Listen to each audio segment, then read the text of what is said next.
TV వార్తా కథనాలపై విశ్లేషణ కార్యక్రమం మార్నింగ్ న్యూస్ కు స్వాగతం. నేను మీ జర్నలిస్ట్ సత్య. ముందుగా రాష్ట్రంలో జరుగుతున్న రాజకీయ పరిణామాలను కనుక పరిశీలించినట్లయితే బీఆర్ఎస్ క్షేత్రస్థాయిలో బలోపేతం కోసం అదేవిధంగా ఏప్రిల్ 27న నిర్వహించే రజతోత్సవ సభను విజయవంతం చేయడానికి కేటీఆర్ ఉమ్మడి జిల్లాల పర్యటన ఏదైతే సాగుతా ఉన్నదో నిన్నటి రోజున కరీంనగర్ లో మరి ఇక్కడ వచ్చిన కేటీఆర్ కు మరి బీఆర్ఎస్ శ్రేణులు ఘనంగా స్వాగతం పలికిండ్రు.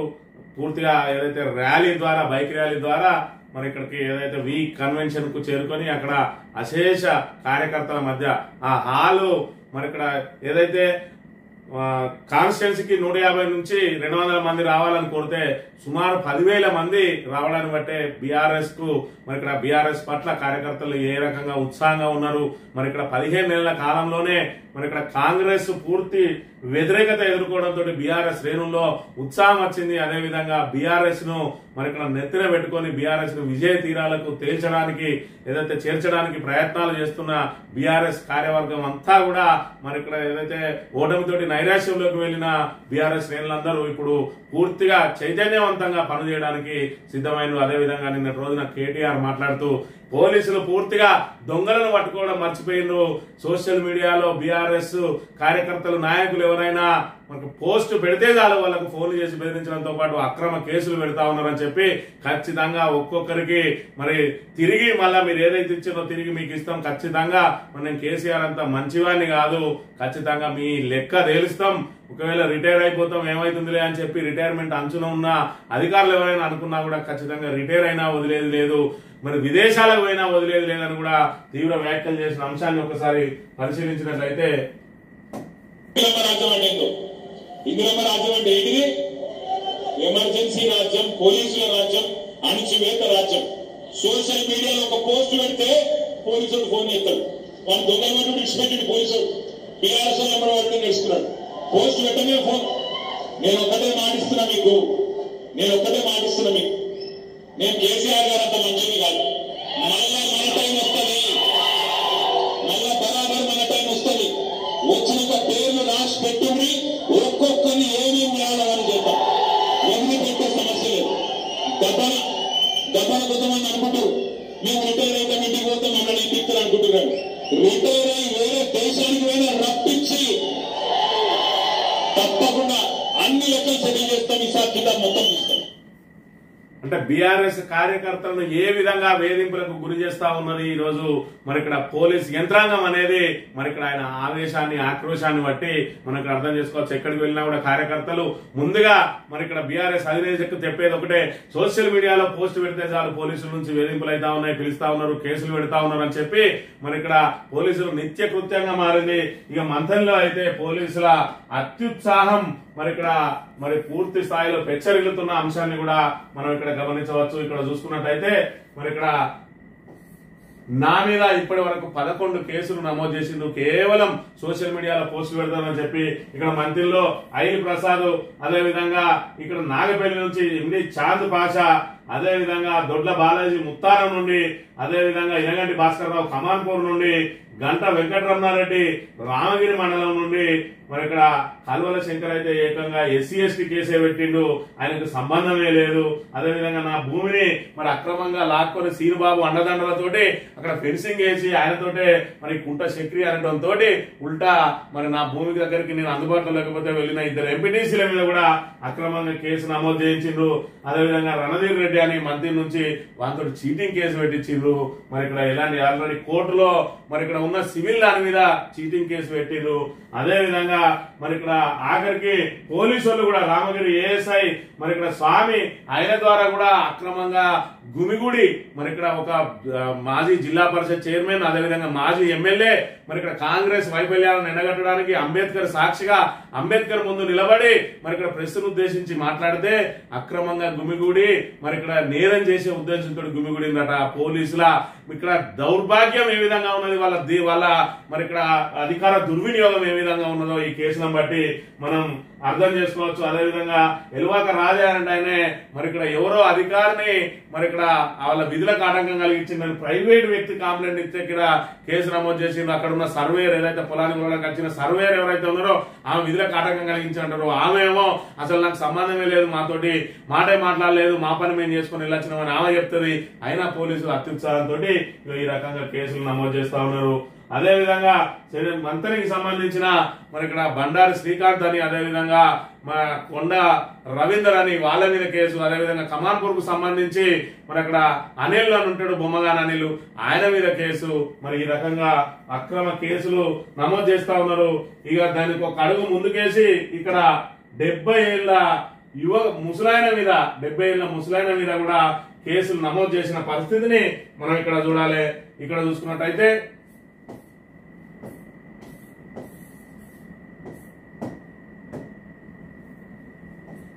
21/3/2025 రోజు కంప్లైంట్ ఎవరిచ్చిందా అని అంటే మధ్యల రాజయ్య అనే వ్యక్తి ఇచ్చిండు. ఎవరి మీద? తీర్థాల కొమరాయ మీద, ఆయన మీద ఇచ్చిండు. ఆయనది 55 ఏజ్ అని రాసిండు. 55 కాదు, సుమారు 70 ఏళ్ళు ఉంటాయి ఆయనకు. మరి ఇక్కడ చూసుకుంటే తీర్థాల కొమరాయ మీద ఏమని ఇచ్చిండు? SC ST case. మరి ఆయన ఏదైతే ఖమ్మంపల్లిలో నిత్యం అక్కడ ఎర్రమట్టి, మరి మొరం, అదే విధంగా గుట్టల మీద బండలు, మరి ఇక్కడ అక్రమంగా ఆ ఇసుక దుబ్బమాటన ఇసుక రవాణా చేస్తూ కాంగ్రెస్ నాయకులు దోపిడీకి పాల్పడతా ఉన్నారని పదే ఆయన పోరాటం చేస్తూ నా పొలంలో ఉన్న మట్టిని నేను తీసుకుంటా అంటే ఎందుకు అనుమతిస్తలేరని చెప్పి ఆయన మరి అక్కడ తహసీల్దార్ను అడగడానికి వెళ్తే అక్కడ మీరు కాంగ్రెస్ నాయకులను పదే వేధిస్తావా అని చెప్పి అక్కడ ఉన్న మధ్యల రాజయ్య అనే SC వ్యక్తితోటి మరి ఈయనతోటి గొడవ పెట్టించి వెనుక ఉన్న కాంగ్రెస్ నాయకులు ఎవరైతే అగ్రనేతలు ఉన్నారో వాళ్ళు ఈయనను ముందర పెట్టి ఈయనతోటి గొడవ పెట్టించి ఉల్టా ఈయన మీదనే కేసు పెట్టిండు అని అంటే ఏ విధంగా నడుస్తా ఉన్నది మంత్రిలో. మరి ఇక్కడ ఇందిరమ్మ రాజ్యం అని చెప్పి, ఇందిరమ్మ రాజ్యం అంటే ఎమర్జెన్సీ పాలన. ఆ ఎమర్జెన్సీలో ఏ విధంగా అయితే గొంతులు నొక్కిందో ఈ రోజు ప్రతిపక్ష నాయకులు మరి ఇక్కడ కనీసం చిన్న పోస్ట్ పెడితే చాలు వాళ్ళ గొంతులు నొక్కుతా ఉన్నారు. ఆఖరికి మరి ఎవరైనా సామాన్యుడు ప్రశ్నించినా కూడా SC ST కేసులతోటి వేధిస్తున్న అంశాన్ని మనం ఇక్కడ చూడాలి. అదే గ్రామానికి సంబంధించి మరి ఈ నెల 12వ తేదీన ఒక SC ST కేసు నమోదైంది. అక్కడ మాజీ సర్పంచ్ ఉంటాడు. ఆ మాజీ సర్పంచ్ సముద్ర రమేష్, ఆయన మీద మంత్రి ఓదలంటేనే 12వ తేదీన మరి ఇక్కడ కంప్లైంట్ ఇచ్చింది. ఏమని ఇచ్చింది అంటే వీళ్ళు దారి మైసమ్మ ఏదో చేసుకుంటుంటే అక్కడికట ఈయనను రానియలేదట, నన్ను అవమానించి నేను SC సామాజిక వర్గానికి సంబంధించిన వాడిని కాబట్టి రానియలేదు అని చెప్తారు. దీనికి ప్రధానంగా వెనుకున్న కారణం ఏంటంటే సర్పంచ్లకు బిల్లులు ఇస్తలేరని ఒకటి, అదేవిధంగా మంత్రులు అధికారులు మరి ఇక్కడ అధికార పార్టీ నేతల కనుసన్నలలో పనిచేస్తా ఉన్నారని నిత్యం వాట్సాప్లలో వారి ఏదైతే ప్రజా వ్యతిరేక విధానాలను ప్రశ్నిస్తే ఆయన గొంతు నొక్కడానికి ఇక్కడ SC ST పెట్టిన మాజీ సర్పంచ్ మీద, అదేవిధంగా మరి ఇక్కడ 70 ఏళ్ల ముసలాయన మీద కూడా SC ST కేసు పెట్టి వేధించడం. ఇదైతే రాజకీయాలకు సంబంధం లేదు, ఏ పార్టీ కార్యకర్త కాదు, అయినా సామాన్యుడు కూడా మమ్మల్ని ప్రశ్నించే అవకాశం లేదని చెప్పి SC ST కేసు పెట్టిండు. మరి ఇక్కడ మా ACP గారికి SC ST కేసులు పెట్టడం అంటే ఎంత సంబరమో. మరి ఇక్కడ మరి ఖమ్మంపల్లికి సంబంధించిన 2 వ్యక్తుల మీద మరి ఇక్కడ 10 రోజుల వ్యవధిలో 2 SC ST కేసులు నమోదు చేసిండు. 2 కూడా అక్రమ కేసులే. ఈ రకంగా అక్రమ కేసులు నమోదు చేసుకుంటూ పోతే మరి ఇక్కడ KTR గారు చెప్పినట్టు రాబోయే రోజులలో మరి మీరు కూడా దీని పర్యవసానం అనుభవించక తప్పదు. ఈ రకంగా ఏకంగా 12 కేసులు 11 కేసులు ఈ రకంగా మరి నిత్యం కేసులు పెట్టుకుంటూనే పోతా ఉన్నారు. ఇక్కడ కల్వల శంకరరావు ఆయన కూడా నా మీద SC ST కేసు పెట్టిండు. ఈ SC ST కేసులకు బహిరంగ విచారణలు ఉన్నాయి. మరి ఇక్కడ ఇంకొక అడుగు ముందుకేసి మరి ఇక్కడ చూసుకున్నట్టయితే ఇక దీనిలో ఎవరైనా దీని మరి అక్కడ సాక్షులు ఎవరు అంటే మన అనుమ ప్రశాంత్ అట, అదేవిధంగా వెల్మరెడ్డి శ్రీనివాసరెడ్డి. ఈ వెల్మరెడ్డి శ్రీనివాసరెడ్డి ఎవరు అని అంటే మరి ఇక్కడ మనం రిపోర్టర్ అట, మనం రిపోర్టరు. అదేవిధంగా ఈ ప్రశాంత్ ఎవరు అని అంటే మరి వీరస్వామి అని ఆయన కొడుకు, హనుమ వీరస్వామి కొడుకు. ఈ హనుమ వీరస్వామి అంటేనే దిశ రిపోర్టరు. మంత్రులు ఏ విధంగా నడుస్తా ఉన్నారంటే కాంగ్రెస్ కు అనుబంధంగా ఉండడం కోసం ఒక ప్రెస్ క్లబ్ నే పెడతా ఉన్నారు, డివిజన్ ప్రెస్ క్లబ్ అట. మరి ఇక్కడ ఆ డివిజన్ ప్రెస్ క్లబ్ కు అధ్యక్షుడు మోత్కూరు శ్రీనివాసు. ఆ మోత్కూరు శ్రీనివాసు ఆయనకు హాస్పిటల్ ఉన్నది. మరి సక్రమంగా నడవాలంటే ఇక్కడ శ్రీధర్ బాబుకు అనుబంధంగా మనం పనిచేయాలంటే దీనికి మరి ఒక వేదికను ఎంచుకోవాలి. ఆ వేదికే డివిజన్ క్లబ్. మరి ఇక్కడ TUWJ అని అడిగితే అసలు ప్రెస్ క్లబ్లు పెట్టడానికి అనుమతే లేదని చెప్పి వాళ్ళు చెప్తారు. మరి ఇక్కడ చూసుకున్నట్టయితే వీళ్ళు డివిజన్ ప్రెస్ క్లబ్ పేరుతోటి ఒక కాంగ్రెస్ మరి అనుకూలను తయారు చేసుకొని ఈ రకంగా ఒక ముఠాగా తయారైనరు. ఏదైతే దోపిడీ ముఠా ఉన్నదో దానికి ఈ దోపిడీ ముఠా మరి అనుసంధానం అవుతా ఉన్నది. ఆఖరికి అక్రమ కేసులు పెట్టేదాల్లో సాక్షులుగా కూడా ఈ డివిజన్ క్లబ్ మెంబర్లు ఉంటారంటే ఈ డివిజన్ క్లబ్ ఎంత నీచ స్థితికి దిగజారింది.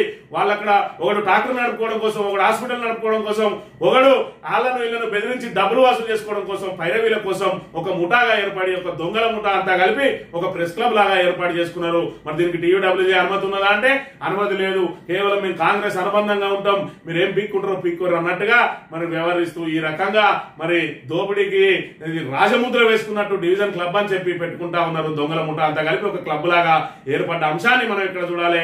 ఈ రకంగా ఒక విలేకరులు మరి ఉన్నట్టు నిజంగానే ఆయనను ఆల్రెడీ ఆయననే ఎవరైతే తీర్థాల కుమరయ్య ఉన్నాడో ఆయననే వేధించి నువ్వు దొరకబట్టి నన్ను నేను తహసీల్దార్ని కలవడానికి పోతే నన్నే తిట్టినన్ను ఆల్రెడీ ఆయన పోలీస్ స్టేషన్ లో కంప్లైంట్ ఇచ్చిండు. మరి అక్కడ ఏం జరిగిందో ఉన్నట్టు చెప్పిందా అంటే అదే లేదు.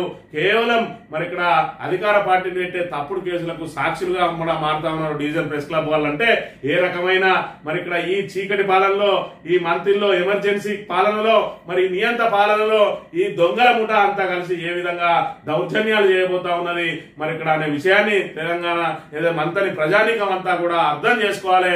అర్థం చేసుకుని ఇలాంటి వాళ్ళకు కూడా మరి కంపల్సరీ బుద్ధి చెప్పాల్సిన అవసరం ఉన్నదని చెప్పి సందర్భంగా కోరుతా ఉన్నాం. వార్తా కథనాలు కనుక పరిశీలించినట్లయితే ముందుగా నమస్తే తెలంగాణలో ఒక్క ఓటు శిక్ష 5 ఏళ్లు, ఇందిరమ్మ పేరిట ఎమర్జెన్సీ రాజ్యం, పోలీసు రాజ్యం, అణచివేత రాజ్యం, అసలు పని వదిలేసి బీఆర్ఎస్ వెంటబడే పోలీసులు పనిగా పెట్టుకున్నారు. మళ్లీ వస్తాం, కిసాం తెలుస్తాం. బీఆర్ఎస్ వర్కింగ్ ప్రెసిడెంట్ కేటీఆర్ ఖచ్చితంగా మరి 2028లో జరిగే ఎన్నికల్లో మరి ఇప్పటికిప్పుడు ఎలక్షన్లు పెట్టినా కూడా 100 సీట్లు గెలుచుకుంటుంది బీఆర్ఎస్ అని చెప్పి మరి ఇక్కడ వార్తలు వెలువడుతా ఉన్నాయి. మరోవైపు కాంగ్రెస్ అయితే ఖచ్చితంగా మళ్ళీ వచ్చేది లేదు, ఇప్పుడే కక్ష సాధింపులైనా ఇంకేదైనా మనం ఇప్పుడే తేల్చుకోవాలన్న చందంగా కాంగ్రెస్ వ్యవహరిస్తా ఉంటే పోలీసులు మరి ఇక్కడ ఏదో 3 రోజుల భాగవతానికి మూతు మీసాలు కొరిగించుకున్నట్టు మరి 3 ఏళ్లతోటే వాళ్ళ మరి అయితే పదవీ కాలం పూర్తవుతుందా ఒక్కసారి ఆలోచన చేసుకోవాలి. మరి ఇప్పుడు మీరు ఏ విధంగా అయితే వేధిస్తా ఉన్నారో ఖచ్చితంగా మరి ఇక్కడ ఆంధ్రప్రదేశ్ లో చూస్తా ఉన్నారు. IPS లాంటి వాళ్ళే ఇప్పుడు వేధింపులకు గురైతా ఉన్నారు, సస్పెన్షన్లు అయితా ఉన్నారు, వాళ్ళకు మరి పోస్టింగ్లు రావడం లేదు. అవసరమైతే వాళ్ళని డిస్మిస్ చేయడానికి కూడా మరి ఇక్కడ వీళ్ళు నివేదికలు తయారు చేసి కేంద్రానికి పంపుతా ఉన్న అంశాన్ని ఒకసారి గమనించాలి. పోలీసులు SIలు గాని, CIలు గాని, ACP స్థాయి వరకు కూడా మరి అక్రమంగా ఏదైతే అధికార పార్టీ ఏం చెప్తే అది వినుకుంటూ వేధింపులకు పాల్పడితే ఇదే పరిస్థితి మీకు కూడా వస్తుంది. పాములను ఆడించినప్పుడు పాములతోటే పోయినట్టు అక్రమ కేసులతో ఏదైతే వేధిస్తారో మీ మీద కూడా మీరు కూడా ఇలాంటి ఎదుర్కోక తప్పది. రాబోయే రోజులలో ప్రభుత్వం మారిన తర్వాత మీకు కూడా ఇదే రకమైన వేధింపులు ఉంటాయి. కాబట్టి మీరు ఏదైతే రాజకీయ నాయకులు ఆడే చదరంగంలో పావులుగా మారకుండా మీరు ఖచ్చితంగా పోలీస్ అంటే పోలీసే, పోలీసులు ట్రాన్స్ఫర్ చేస్తే పోలీస్ స్టేషన్ కే పోతాడు కానీ పోస్ట్ ఆఫీస్ కూడానే మరి ఇక్కడ సినిమాలలో డైలాగులు విన్నాం. అది నిజం కూడా. అలాంటిది పోలీసు వాళ్ళు ఏదైతే 1-2 ఏళ్ల పోస్టింగ్ల కోసం మరి వాళ్ళ పరపతిని దెబ్బతీసుకోవద్దు, వాళ్ళ క్యారెక్టర్ ను అసాసినేట్ చేసుకోవద్దు. ఖచ్చితంగా పోలీస్ అంటే ప్రజల పక్షాన నిలబడే విధంగా ఉండాలి. ప్రజల పనులతో ఇస్తాను. ఏ నాయకుడు జేబులకు వెళ్ళి ఇస్తలేడు. ఇస్తే లంచమో గించమో 5,000 10,000 ఇస్తారు కావచ్చు కానీ మిమ్మల్ని నిత్యం కాదేది మరి ఇక్కడ ప్రజల పన్నుల నుంచే. మీరు ఖచ్చితంగా మరి ఇక్కడ ఎవరిని నమ్మినా నమ్మకపోయినా పోలీసులు స్టేషన్లు ఉన్నాయి, మరి మనకు రక్షణ కల్పిస్తాయని చెప్పి ఏ ఆపద వచ్చినా కూడా పోలీస్ స్థానా మెట్లెక్కుతారు సామాన్య ప్రజలు. ఆ సామాన్య ప్రజలు విని SC ST కేసులు పెట్టి వేధిస్తే ఇంకా వాళ్ళు ఎవరి దగ్గరికి పోవాలనేది ఒక్క నిమిషం ఆలోచించుకోవాలి, ఆత్మ పరిశీలన చేసుకోవాలి. ఇలాంటి నీచ పనులలో మీరు భాగస్తులు కావద్దని చెప్పి మీకు టీవీ తరఫున విజ్ఞప్తి చేస్తా ఉన్నాం. ఇక్కడ చూసుకున్నట్లయితే రైతన్న డబ్బులు రాహుల్ ప్రియాంక ఖాతాల్లోకి టకీ పడతా ఉన్నాయి. దక్షిణాది రాష్ట్రాలపై బీజేపీ డీలిమిటేషన్ కత్తి. తెలంగాణ ప్రజల అభ్యున్నతి సంక్షేమం కోసం బీఆర్ఎస్ గెలుపు చారిత్రక అవసరం. ఏప్రిల్ 27 తర్వాత సంస్థాగత నిర్మాణం. వరంగల్ సభకు లక్షలాదిగా తరలి రావాలి. గులాబీ శ్రేణులకు మాజీ మంత్రి కేటీఆర్ పిలుపు. కరీంనగర్ లో రజతోత్సవ సభ సన్నాహక భేటీ కేటీఆర్ కు నీరాజనం పట్టిన కరీంనగర్ గడ్డ ఉత్సాహంగా సాగిన యువత స్వాగత ర్యాలీ అని చెప్పి ఏ రకంగా ఇది ఓన్లీ ఒక హాల్లో ఉన్న వాళ్ళే అక్కడ ఒక హాల్ తో పాటు పక్కకు ఒక హాల్ ఉన్నది, అందులో దాని పక్కన డైనింగ్ ఉన్నది, అందులో దాని ముందట ఏదైతే మరి ల్యాండ్ ఉన్నది ఆ ఓపెన్ ల్యాండ్ లో టెంట్ వేసి పెట్టి అక్కడ కూడా స్క్రీన్లు పెట్టిరు. అయినా కూడా జనం ఇంకా రోడ్ల మీద నిలబడి ఉన్నారంటే బీఆర్ఎస్ కు మరి ఏ రకంగా బ్రహ్మరథం పడతా ఉన్నారు అనే విషయాన్ని మనం ఇక్కడ ప్రధానంగా గమనించాలి. మహిళలు తమ అభిమానాన్ని కేసీఆర్ ఫోటోలను ప్రదర్శించుకుంటూ కూడా వాళ్ళు అక్కడ మరి తమ అభిమానాన్ని చాటుకున్న పరిస్థితిని కూడా చూడవచ్చు. చూసుకున్నట్టయితే అసలు బీఆర్ఎస్ ఓటమికి మరి కారణాన్ని కేటీఆర్ గారు నిన్న 3 ముక్కల్లో చెప్పిండ్రు. మరి ఇక్కడ రామాయణం అంతా మరి రామాయణం గురించి చెప్పు 3 ముక్కల్లో చెప్పానంటే కట్టే కొట్టే తెచ్చే అన్నట్టు మరి కట్టే అంటే వారది కట్టే రావణుని కొట్టే సీతను తెచ్చే అదే రామాయణం అన్నట్టుగా మరి బీఆర్ఎస్ ఓటమికి కారణాలు ఏమంటే అంటే అసూయ, ద్వేషం, ఆశ అని చెప్పి మరి ఇక్కడ అసూయ ఏంటిదనంటే కేసీఆర్ వచ్చిన తర్వాత పల్లెల్లో జీవన ప్రమాణాలు పెరిగినాయి, జీవన ప్రమాణాలు పెరిగి భూముల ధరలకు రెక్కలు వచ్చినాయి. ఎవరైతే మరి ఇక్కడ ఎకరమో అరెకరమో ఉన్న వాళ్లకు మరి ఇక్కడ 2 లక్షలు 4 లక్షలు 5 లక్షలు ఉన్న భూమి ఏకంగా 20 లక్షల నుంచి 50 లక్షల వరకు ధరలు వలికినాయి. దాంతో మరి ఇక్కడ మనకు ఆర్థిక పరిపుష్టత చేకూరింది. దానిలో మరి ఇల్లు కట్టుకోవడం గాని కొత్త బండ్లు కొనుక్కోవడం గాని చేసిన వాళ్ళని చూసి మరి ఇక్కడ అది బీఆర్ఎస్ కు సంబంధించిన వ్యక్తులైతే అలా చూడు వీడే ఇంత సంపాదించిండు, వీళ్ళ నాయకుడు ఎంత సంపాదించుంటాడు, వీళ్ళ నాయకుడు ఎంత సంపాదిస్తే కేసీఆర్ ఎంత సంపాదించిండు అని చెప్పి ఒక అసూయను ప్రేరేపించిండు. ఎమ్మెల్యే కొత్త ఇల్లు కట్టుకున్నా కూడా ఆయన మీద అభాండాలు వేసి ఇక్కడ చూసుకున్నట్టయితే పుట్టమదు 900 కోట్లు సంపాదించిందని ఒక దుష్ప్రచారాన్ని ఏ విధంగా అయితే స్ప్రెడ్ చేయించిండో శ్రీధర్ బాబు, అదే విధంగా రాష్ట్ర వ్యాప్తంగా అదే జరిగింది. ఈ రకంగా పుట్టమదేంది 900 కోట్లు సంపాదించలేంది అని చెప్పి మరి ప్రజలలో ఒక అసూయను ప్రేరేపించింది. అదే విధంగా మండల స్థాయి నాయకులు, గ్రామ స్థాయి సర్పంచులు గాని ఎంపీటీసీలు గాని ఒక కొత్త బండి కొనుక్కున్నా కొత్త ఇల్లు కట్టుకున్నా కూడా మరి చుట్టుపక్కల వాళ్ళు అందరూ కట్టుకున్నా అది తప్పులేదు, కానీ బీఆర్ఎస్ నాయకుడు కట్టుకుంటే ఆ దోపిడీతోటే కట్టుకున్నాడని చెప్పి అందరి లోపల అసూయ లేపారు. అదే విధంగా ద్వేషమే విధంగా ప్రేరేపించినంటే కేసీఆర్ ఒక దొర, మరి కేసీఆర్ మొత్తం దోసుకపోతాడు. కాళేశ్వరం కట్టింది 1,00,000 కోట్లు, అసలు కాళేశ్వరానికి రూపాయి ఖర్చు పెట్టలే, మొత్తం 1,00,000 కోట్లు కేసీఆర్ అన్నాడు.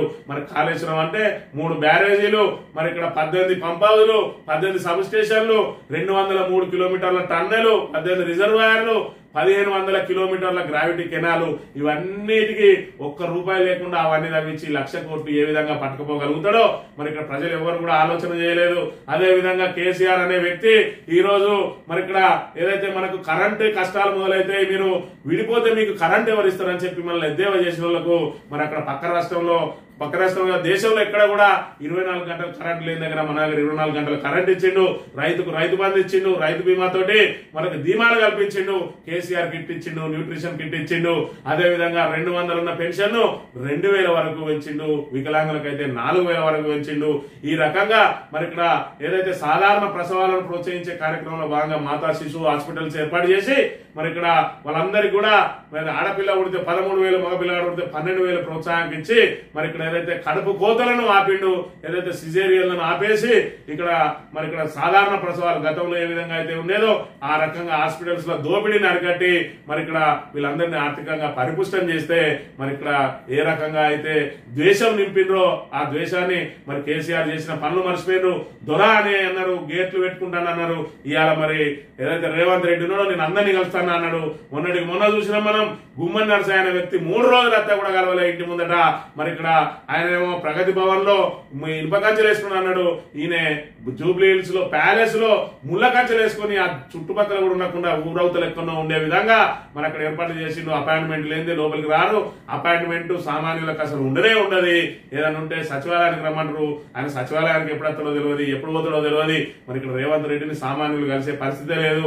అయినప్పటికీ కూడా కేసీఆర్ ను దొర అని చెప్పి ఒక దేశాన్ని నింపి పెట్టిండ్రు. ఇక ఆశ విషయానికి వస్తే మరి ఇక్కడ కేసీఆర్ 2,000 ఇస్తాడు, మేము 4,000 ఇస్తాం. కేసీఆర్ ₹1,00,000 ఇస్తాడు, మేము అదనంగా తులం బంగారం ఇస్తాం. కేసీఆర్ ఇచ్చేది పెళ్లి అయిపోయిన తర్వాత పిల్లగాడు పుట్టే టైంకి వస్తున్నాయి. మీరు లగ్న పత్రిక పెట్టుకోగానే మీకు మేము పెళ్లి పందిట్లోనే 1,00,000తో పాటు తులం బంగారం తీసుకొచ్చి మీ చేతిలో పెడతాం, దాన్ని మీకు అవిడితోటే మీరు పెళ్లి చేసుకోవచ్చు అన్నారు. ఇప్పటి వరకు ఒక్కరికన్నా మరి ఇక్కడ పెళ్లి పందిరిలో ₹1,00,000 తులం బంగారం ఇచ్చిందా? పెళ్లి పందిరిలో కాదు, పెళ్లి అయినా 7 ఏడాది కన్నా తులం బంగారం ఇచ్చిరా? అసలు తులం బంగారం ఇచ్చే ఆలోచన మీకున్నదా? 2,000 4,000 అయినాయా? మహిళలకు ప్రతి మహిళకు 2,500 ఇస్తా అని ఆశ పెట్టిండు. రేవంత్ రెడ్డి మాటలైతే మరి మీ అత్తకు 2,000 వస్తాయి, మీ మామకు 2,000 వస్తాయి, మరి ఇక్కడ నీకేమొస్తుంది, మీ అత్తకు 4,000 ఇస్తాం, మీ మామకు 4,000 ఇస్తాం, ఎంతమంది ఉంటే అంతమందికి మేము మరి పెన్షన్ ఇస్తాం, దాంతో పాటు నీకు 2,500 ఇస్తామని చెప్పి ఈ రకంగా ఆశలు పెట్టించి మా విద్యార్థులకు స్కూటీలు ఇస్తా అని చెప్పి ఇలా 2,500 ఇస్తా అని, అదేవిధంగా మరి అనేక రకాలు రైతు కూలీలకు 12,000 ఇస్తా అని, కౌలు రైతులకు 15,000 ఇస్తా అని, రైతు బంధు 10,000 ఇస్తే బుచ్చామన్నాడు, 15,000 ఇస్తా అన్నాడు, 12,000 కుదిర్చిండు. ఇప్పటి వరకు అతి గతి లేదు అందులో. మరి ఇక్కడ మార్చి 31 నాటికి ఇస్తా అని చెప్పి ఇంకా కూడా ప్రగల్భాలు వలుకుతా ఉన్నాడు. రుణమాఫీ అయితే ఆల్రెడీ చేతులు ఎత్తేసిండు. ఇక ఈ రకంగా ఆశ పెట్టి అసూయ ద్వేషం ఆశతోటి పూర్తిగా బీఆర్ఎస్ ను దూరం చేసుకుని అలా మోసపోయి మోసపడుతున్న ప్రజానీకం ఖచ్చితంగా తిరగబడాలి. మరి ఏప్రిల్ 27వ తేదీన నిర్వహించే సభకు పెద్ద సంఖ్యలో హాజరై మరి తెలంగాణ ఆత్మగౌరవాన్ని నిలబెట్టుకోవాలని రోజున కేటీఆర్ పిలుపునిచ్చిన అంశాన్ని మనం ఇక్కడ ప్రధానంగా గమనించాలి. ఇక ఐటీకి కరెంటు కష్టాలు, ఫైబర్ సిటీలో అప్రకటిత విద్యుత్ కోతలు, ప్రతిరోజు 4-5 సార్లు ఏజెంట్తో ఉద్యోగులు కాల్లో ఉండగానే కరెంటు కట్టు, సాఫ్ట్వేర్ ఇంజనీర్లకు తీవ్ర ఇబ్బందులు. ఈ రకంగా ఐటీ కూడా కరెంటు కష్టాలను ఎదుర్కొంటున్నదట. ఇక్కడ చూసుకున్నట్టయితే కరెంటులపై కన్నెర్ర, గృహ అవసరాల కోసం సింగిల్ ఫేజ్ కరెంటు ఇవ్వడం లేదని నిర్మల్ జిల్లా కుబీర్ మండలం సోనాలి వాసులు స్థానిక సబ్ స్టేషన్ ఎదుట ఆదివారం ఆందోళన దిగిరు. ఇది మచ్చుతునుక మాత్రమే, రాబోయే రోజులలో ఇలాంటి సంఘటనలు కోకొల్లలుగా జరుగుతాయి. మరి ఇక్కడ ఏదైతే విద్యుత్ డిమాండ్ సరఫరా చేసే మరి ఇక్కడ స్థితిలో అయితే కాంగ్రెస్ ప్రభుత్వం ఏదైనా విషయాన్ని మనం ఇక్కడ ప్రధానంగా గమనించాలి. రాహుల్ గాంధీ మాటలకు విలువేది, హెచ్సియులో సమస్యలు వస్తే ఆదుకుంటామని రాహుల్ హామీ, 400 ఎకరాల హెచ్సియు భూముల వేలానికి రేవంత్ సర్కార్ నిర్ణయం, రాహుల్ గాంధీ స్పందించి భూముల వేలాన్ని ఆపాలని విద్యార్థుల వినతి, సేవ్ హెచ్సియు ల్యాండ్స్ పేరుతో రాహుల్ కు జేసీ బహిరంగ లేఖ అని చెప్పి మరి ఇక్కడ రాహుల్ గాంధీ వచ్చిన రోజు ఆ రోజు తెలంగాణకు మీరు ఇక్కడ ఒక కూత పెడితే ఉరికొచ్చి వాళ్తా అన్నాడు. ఇవాళ కూత పెడితే కాదు, అన్నమో రామచంద్ర అని గగ్గోలు పెట్టినా కూడా రాహుల్ గాంధీ తెలంగాణకు వచ్చేది లేదు, ఎవరిని కలిసేది లేదు. నిరుద్యోగులకు అశోక్ నగర్ లో కూర్చొని మీకు 2 లక్షల ఉద్యోగాలు మొదటి సంవత్సరంలో ఇచ్చి జాబ్ క్యాలెండర్ పెట్టి మరి ఇక్కడ ఎప్పటికప్పుడు ప్రభుత్వ ఉద్యోగాలు నింపుతా అని చెప్పి ఆశ పెట్టి ఇప్పుడు మొదటి సంవత్సరం దాటిపోయింది, 16 నెలలైనా కూడా ఇప్పటి వరకు 2 లక్షల ఉద్యోగాలు లేవు. మరి ఇక్కడ 7,000కు మించి అని చెప్పి ఇక్కడ హరీష్ రావు చెప్తా ఉన్నాడు. మిగతా అన్ని కూడా మేము వేసిన ఉద్యోగాలే తప్ప మరి ఇక్కడ పరీక్షలు పెట్టింది మేము, నోటిఫికేషన్ పెట్టింది మేము, సభ్యులను ఎంపిక చేసింది, అభ్యర్థులను ఎంపిక చేసింది మేము, ఆఖరికి నియామక పత్రాలు ఇచ్చి ఈరోజు మేము చెప్తున్నామని చెప్పి చెప్పుకుంటా ఉన్నారని. ఇక హెచ్సియుకి సంబంధించి అయితే మరి అలా 400 ఎకరాల భూమిని ఇవాళ అప్పనంగా అమ్మబోతా ఉన్నది కాంగ్రెస్ ప్రభుత్వం. మరి హెచ్సియు భూములను కాపాడాలని రాహుల్ గాంధీ ఆ రోజు మరి మీకు అండగా నిలుస్తా అని చెప్పిన హైదరాబాద్కి వచ్చి ఈ రోజు గగ్గోలు పెడుతున్నా కూడా ఎందుకు కనబడతలేదు, 400 ఎకరాల భూమి ఇలా అమ్మబోతా ఉన్నది, నీ కాంగ్రెస్ సర్కారు దీన్ని ఆపాలి అని చెప్పి బహిరంగ లేఖ రాసినట. మరి ఇక్కడ జేఏసీకి సంబంధించి ఇక గ్రోకు ఘాటు, బీజేపీకి తలపోటు, దేశంలో వేడివేడిగా ఏఐ రాజకీయ ప్రకంపనలు, అధికార పార్టీ నిర్గమనం పెడుతున్న చాట్బాట్, ప్రధాని మోదీపై ఎక్స్ లో ఘాటు వ్యాఖ్యలు, బీజేపీకి సంబంధించిన ప్రశ్నలపైన ఇదే తీరు, ప్రతిపక్షాల అస్త్రంగా మారిన సమాధానాలు, బీజేపీ డిజిటల్ దూకుడుకు చాట్బాట్ బ్రేకులు అని చెప్పి గ్రోకు. ఈ గ్రోక్ ఏంది అంటే మరి ఇక్కడ ఏఐ ఆర్టిఫిషియల్ ఇంటెలిజెన్స్ కు సంబంధించి ఆ గ్రోకు, ఇటు మెటాకు సంబంధించి మరి వాళ్ళొక ఏఐని, అదేవిధంగా ఎక్స్ కు సంబంధించి ఎలాన్ మస్క్ మరి గ్రోక్ తీసుకొచ్చిండు. ఇందులో ఏ క్వశ్చన్ అడిగినా కూడా సమాధానం చెప్తుంది. ఏదైతే మరి ఇంటర్నెట్ లో అందుబాటులో ఉన్న సమాచారాన్ని అంతా కూడా క్రోడీకరించి దాన్ని మనకు సమాధాన రూపంలో వినిపిస్తుంది. అందులో భాగంగా మరి ప్రధాని మోడీ ఇప్పటి వరకు ఏదైతే వాట్సాప్ యూనివర్సిటీ ద్వారా ప్రచారం చేసుకుంటా ఉన్నాడో, గొప్పలు చెప్పుకుంటా ఉన్నాడో అవన్నీ తప్పులని చెప్పి మరి గ్రోకును అడిగే ప్రశ్నల ద్వారా వచ్చే సమాధానాలతోటి మరి ఇక్కడ బీజేపీకి తలనొప్పిగా మారిందని చెప్పి ఇక్కడ చెప్పిన అంశాన్ని మనం చూడవచ్చు. బాలికపై అఘాయిత్యం, మాయమంటంతో యువకుడు లైంగిక దాడి, గర్భం దాల్చిన బాలిక ఫిర్యాదుకు పోలీసుల నిరాకరణ, వాటర్ ట్యాంక్ ఎక్కి బాధితురాలు ఆత్మహత్య యత్నం, కుటుంబ సభ్యుల ఆందోళనతో కేసు నమోదు. ఎందుకంటే అదేదో కాంగ్రెస్ కూడా అయి ఉంటాడు, అందుకే కనీసం కేసు నమోదు కూడా వెనుకాడుతా ఉన్నట్టు పోలీసులు. కాంగ్రెస్ నాయకులు చెప్తేనే కేసులు, కాంగ్రెస్ నాయకుల మీద పెడితే కేసులు తీసుకోరు. తీర్థాల కౌరెల్లి ఆల్రెడీ ఆ నాయకుల మీద కేసు తీసుకోక ఆయనతోటే పిలిపించుకుని ఎస్సీ ఎస్టీ పెట్టించుకున్నది పోలీసులు. అంటే ఎంత దౌర్భాగ్య స్థితిలో ఉన్నది ఈ రోజు తెలంగాణ సమాజం అనే విషయాన్ని మనం ఇక్కడ ప్రధానంగా వచ్చాలి. డంపింగ్ యార్డ్ తోటి ఆగిన రైతు గుండేట, భూముల రేట్లు పడిపోవడంతో మనోవేదన అని చెప్పి ఈ గుమ్మడిదలకు సంబంధించి డంపింగ్ యార్డ్ ఏది సంగారెడ్డి జిల్లా పారానగర్ లో జిహెచ్ఎంసీ డంపింగ్ యార్డ్ పెడతామని మరి భూములను సేకరిస్తామంటే ఆ చుట్టుపక్కల భూముల ధరలు ఒక్కసారిగా పడిపోయినాయట. మరి డంపింగ్ యార్డ్ చుట్టూ ఎవరు కూడా మరి భూములు కొనుక్కొని అందులో ఇల్లు కట్టుకోవాలని అనుకోరు కాబట్టి దాంతో ఒక్కసారిగా పడిపోవడంతో ఆ రైతు గుండె ఆగి చచ్చిపోయిన పరిస్థితిని మనం గమనించాలి. ఇక్కడ చూసుకుంటే 7.5 సార్లు తహసీల్దార్ను బదిలీ చేసిరట. దాంతో గుండెపోటుతోటి ఏదో మనోవేదనకు గురై వరుస బదిలీలకు మనోవేదనకు గురై ఇక్కడ మరి ఆ గుండెపోటుతో చనిపోయాడు. మరి ఇక్కడ ఇద్దరి మరణాలకు కూడా ఖచ్చితంగా ప్రభుత్వమే కారణం అనే విషయాన్ని మనం చూడవచ్చు. ఇక్కడ మరో రైతు ఆత్మహత్య, సాగు కలిసిరాక అప్పుల భారంతో సిద్దిపేట జిల్లాలో విషాదం.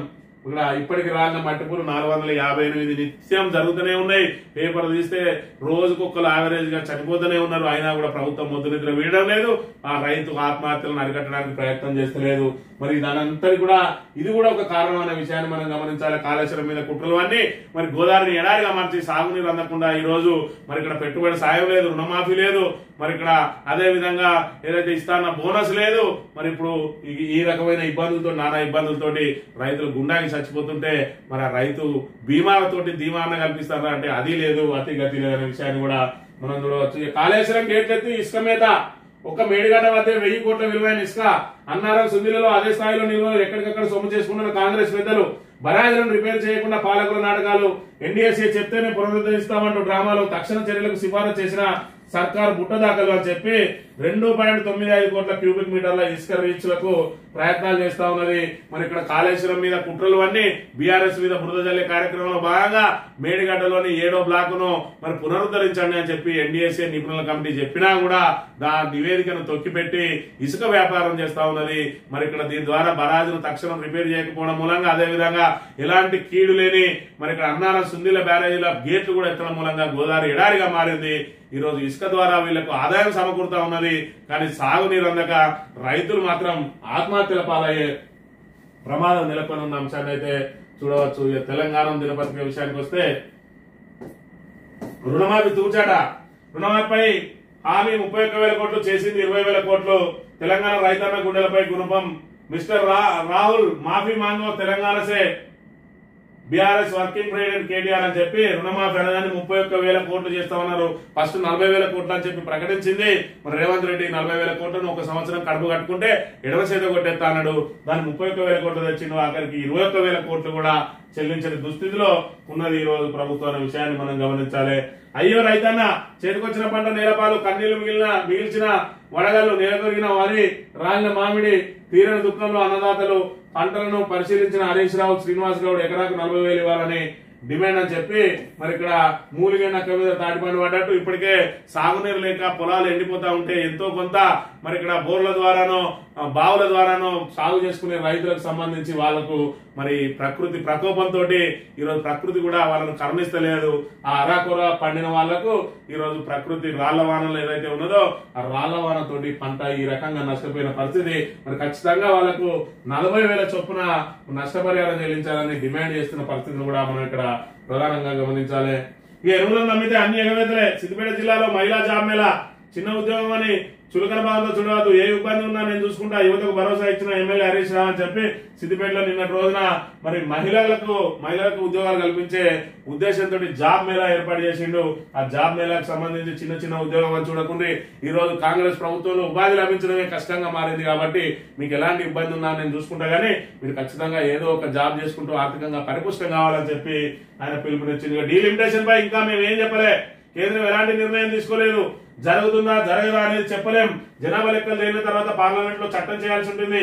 దక్షిణాది రాష్ట్రాలకు అన్యాయం జరగనీయం. డీలిమిటేషన్ పై కేంద్ర మంత్రి కిషన్ రెడ్డి ప్రెస్ మీట్ అని చెప్పి డీలిమిటేషన్ మీద మేము ఏం చెప్పలే అంటున్నారు. డీలిమిటేషన్ మీద ఏదో ఒకటి చెప్పండి. ఫస్ట్ మీరు జనాభా ప్రాతిపదికన చేస్తారా లేదంటే ప్రాంత ప్రాతిపదికన చేస్తారా? ఇప్పుడు ఉన్న 543 సంఖ్య ఏదైతే ఉన్నదో ఏ రాష్ట్రంలో ఎంతమంది ఉన్నారో దాని యావరేజ్ పర్సెంటేజ్ తీసేస్తారా లేదంటే మొత్తానికే సంఖ్య పెంచరా?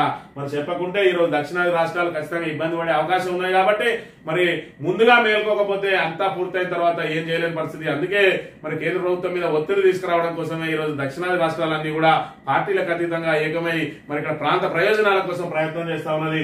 మీరు కూడా తెలంగాణ ప్రాంత ప్రయోజనాల కోసం మరి ఇక్కడ పనిచేయాలి. మీకు వచ్చిన 2 కేంద్ర మంత్రి పదవులను మరి ఇక్కడ మీరు అనుభవించుకుంటూ ఈరోజు తెలంగాణకు అన్యాయం చేస్తే మీకు తెలంగాణ చరిత్రలో పుట్టగతులు ఉన్నాయనే విషయాన్ని మరి ఇక్కడ మీరు గమనించుకోవాలి.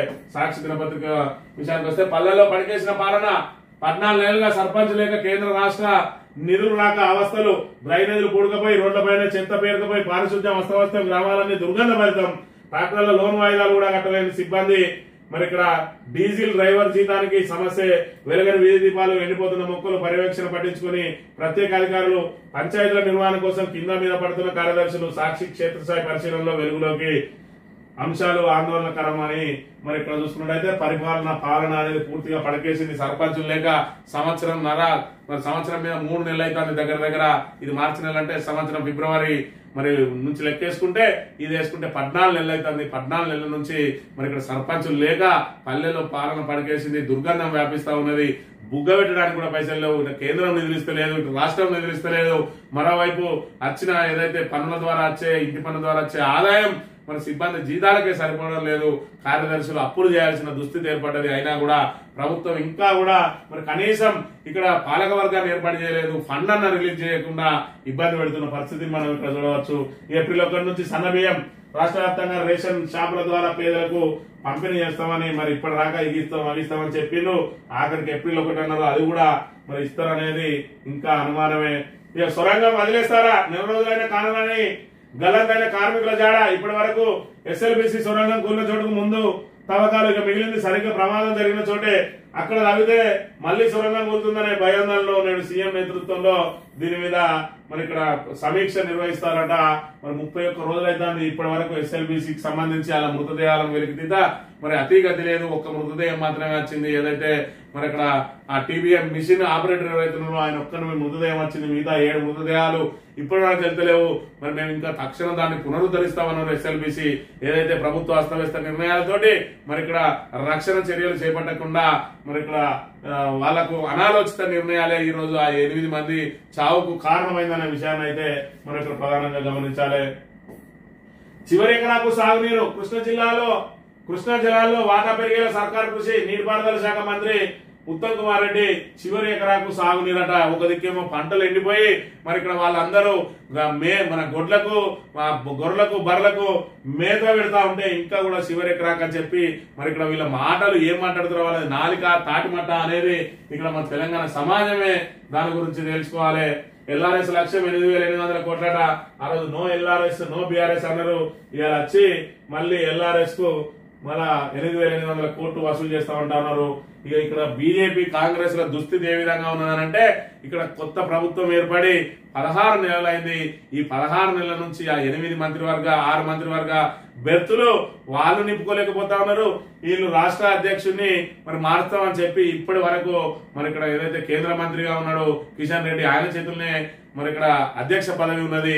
ఇటు అధ్యక్ష పదవికి న్యాయం చేయకుండా అటు కేంద్ర మంత్రి పదవికి న్యాయం చేయకుండా ఓవరాల్ గా తెలంగాణకు అన్యాయం చేస్తున్న వ్యక్తులు ఎవరైతే ఉన్నారంటే అది బండి సంజయ్ మరి ఇక్కడ కిషన్ రెడ్డి అనే విషయాన్ని అయితే ప్రతి వాళ్ళు తెలుసు. మరి ఇక్కడ కాంగ్రెస్ చేతికిల పడతా ఉన్నది. 6 మంత్రివర్గ భర్తలు నింపుకోలేని దుస్థితిలో మరి ఇక్కడ కాంగ్రెస్ ఉన్నది. ఎందుకంటే మరి ఇక్కడ 6 మంత్రివర్గ భర్తలు కనుక నింపినట్టయితే మిగతా వాళ్ళందరూ ఈ 6 మంత్రివర్గ పదవుల కోసమే నాకొస్తుందా అని ఓపికతో ఎదురు చూస్తా ఉన్నారు. ఒకసారి నింపిండ్రు అని అంటే మరి ఎమ్మెల్యేలో ఉన్న అసంతృప్తి అంతా బయటపడే అవకాశం ఉంటది. ఆఖరికి పార్టీ చీలిపోయే ప్రమాదం ఉంటుందని వాళ్ళు భయపడతా ఉంటే కొత్త దళపతిని పెడితే ఈ ప్రభుత్వం ఏదైతే వీళ్ళ బీజేపీ పార్టీలో కూడా మరి చీలికలు వస్తాయా లేదంటే విభేదాలు వస్తాయా అని చెప్పి వీళ్ళు కూడా మరి కొత్త అధ్యక్షుని పెట్టడానికి మీనమేషాలు లెక్కిస్తా ఉన్నారు. మరి 2 జాతీయ పార్టీల దుస్థితి తెలంగాణలో ఈ విధంగా ఉన్న అంశాన్ని అయితే మనం ప్రధానంగా గమనించవచ్చు.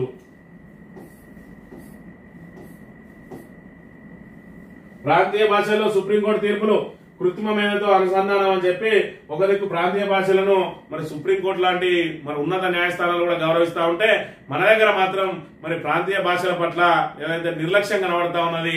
మరి తెలుగును తప్పనిసరి చేయాల్సిన అవసరం ఉన్నది. కొన్ని ఇంగ్లీష్ మీడియాలలో అసలు తెలుగు అనేది కనుమరుగవుతున్న పరిస్థితులలో ఖచ్చితంగా ప్రాంతీయ భాష నిలబెట్టుకోవాలి.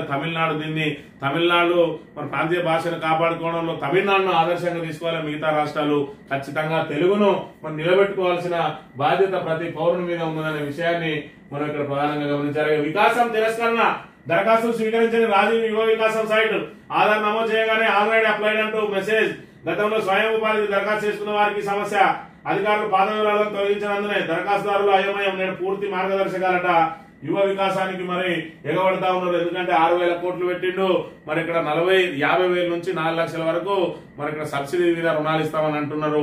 ఒకవైపు కాంగ్రెస్ కార్యకర్తలకు పప్పు బెల్లంలో వంచడానికే తప్ప సామాన్య ప్రజానీకానికి వచ్చే అవకాశం అయితే లేదు. ఖచ్చితంగా ఆ ఎమ్మెల్యేనో లేదంటే ఆ నియోజకవర్గ ఇన్ఛార్జి సిఫారసు చేసిన వాళ్ళకే వస్తే. ఆల్రెడీ రేవంత్ రెడ్డి చెప్పిండు, మన నాగరికి ఎమ్మెల్యేలు వస్తా ఉన్నారు, కార్యకర్తలకు మేము ఏం చేయలేకపోయినామని. మరి కార్యకర్తలకు పప్పు బెల్లంలో వంచులని చెప్పి ఈ రోజు ఉద్యోగులకు మరి డిఎల్ చెల్లించలేని స్థితి.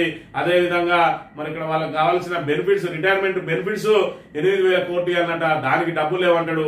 కార్యకర్తలకు డబ్బులు వంచడానికి మాత్రం 6,000 కోట్లను కేటాయించిన అంశాన్ని మరి ఇక్కడ ఉద్యోగ లోకం, అదే విధంగా మరి వాళ్ళు డిఎల్ కోసం ఎదురు చూస్తామన్న వాళ్ళు, మరి రిటైర్మెంట్ అయిన వాళ్ళందరూ కూడా మరి వాళ్ళు ప్రభుత్వ పరిస్థితిని మరి ఇక్కడ గమనిస్తూనే ఉన్న అంశాన్ని అయితే చూడవచ్చు.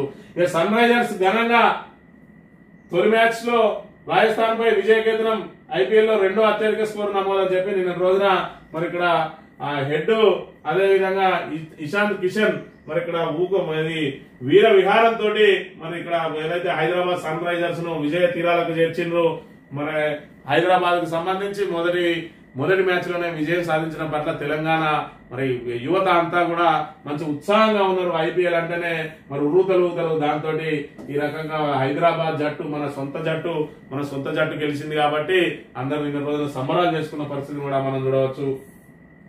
బెట్టింగ్ భూతం జోలికి వెళ్లొద్దు, రాష్ట్రంలో నిషేధం ఉన్న యథేచ్ఛగతంగా 7.5 కాలంలో 24 మంది బలవన్మరణం. ఐపీఎల్ ప్రారంభంతో దర్యాప్తు సంస్థల అప్రమత్తం అని చెప్పి ఐపీఎల్ ద్వారా కూడా బెట్టింగ్ ను మరి ఇక్కడ ప్రోత్సహిస్తా ఉన్నారు. ఐపీఎల్ కు సంబంధించి ఆ బెట్టింగ్ యాప్లన్నిటి కూడా మరి ఓటీటీలో ప్రసారం అవుతున్నాయి. వాటిని కూడా ప్రసారాన్ని కూడా నిలిపివేయాలి. ఏదో ఫన్ 88 అని ఇంకేదో అని రకరకాల బెట్టింగ్ యాప్లన్నీ కూడా మరి ఇక్కడ తిరుగుతున్నాయి. కాబట్టి మరి ఇక్కడ దర్యాప్తు సంస్థలు వాటి మీద కూడా దృష్టి సారించాల్సిన అవసరం ఉన్నది. 70 లక్షల టన్నుల ధాన్యం కొనుగోలు లక్ష్యం. అక్కడక్కడ మొదలైన వరికోతలు, రబీ వడ్ల సేకరణకు సన్నాహాలు. 24 లక్షల టన్నుల సన్నాలు వస్తాయని అంచనా. 24 లక్షల టన్నుల సన్నాలు వస్తేనే మరి ఇక్కడ ప్రభుత్వం సన్న బియ్యం వేయగలుగుతుంది. ప్రతి సంవత్సరం ప్రతి నెల 2 లక్షల టన్నులు మరి ఇక్కడ పంపిణీ చేయాల్సి ఉంటాయి. కాబట్టి సంవత్సర కాలానికి సంబంధించి 24 లక్షల టన్నులు రావాలి. రాకపోతే మళ్ళీ దొడ్డు బియ్యమే గతి. మరి ఇక్కడ సన్న బియ్యంలో ఏ మేరకు మరి కృతజ్ఞతలు అవుతారు ఈ కాంగ్రెస్ సర్కార్ అనే విషయాన్ని మనం ఇక్కడ ప్రధానంగా గమనించాలి. అవి నోట్ల కట్టలేనట. వీడియోలో స్పష్టంగా కనిపించిన కాలిన కరెన్సీ. సుప్రీంకోర్టు వెబ్సైట్ లో పూర్తి నివేదిక, నాపై కుట్ర జరిగిందంటున్న జస్టిస్ వర్మ. విచారణ జరపనున్న త్రిసభ్య కమిటీ. మరి జస్టిస్ వర్మ ఇంట్లో ఢిల్లీలో ఏదైతే ఆయనకు సంబంధించిన ఇంట్లో అగ్ని ప్రమాదం జరిగిందో, అగ్ని నార్పడానికి వచ్చిన అగ్నిమాపక సిబ్బందికి నోట్ల కట్టలు కనబడ్డాయి. ఆ నోట్ల కట్టలు కాలిపోతా ఉంటే వాటిని ఆర్పిండట. దానికి సంబంధించి పెద్ద దుమారం రేగుతుంది. మరి నాకు సంబంధించి నాపై కుట్ర జరిగిందని ఆయన చెప్తా ఉన్నాడు. ఏది ఏమైనా ఒక జడ్జింట్లో మరి ఇక్కడ ఏదైతే లెక్కకు లేని డబ్బులు ఉండడం, మరి ఇలాంటి జడ్జీలు ఏదైతే మరి న్యాయ వ్యవస్థను కాపాడాల్సిన వాళ్ళే ఈ రకంగా అవినీతికి పాల్పడితే ఇంకా ఎవరితో చెప్పుకోవాలని మరి దేశవ్యాప్తంగా ఈ అంశం అయితే దుమారం రేపుతా ఉన్నది. ఏది ఏమైనా కంచె చేరుమేస్తున్న చందంగా ఈ రకంగా మరి ఏదైతే కోర్టులకు సంబంధించిన న్యాయమూర్తులు కూడా ఈ రకంగా అవినీతి డబ్బులు సంపాదించుకుంటూ పోతే ఇక సామాన్య ప్రజలకు ఎక్కడ న్యాయం జరుగుతుంది? అంటే డబ్బుతోటే న్యాయాన్ని కూడా కొనుగోలు చేయొచ్చు అని చెప్పి దీని ద్వారా తేలిపోయిందని మరి ఇక్కడ యావత్ సమాజం దాని గురించి చర్చించుకుంటూ ఉన్నది. ఇది ఈ రోజు మార్నింగ్ న్యూస్. తిరిగి వద్దాం. Thank you very much.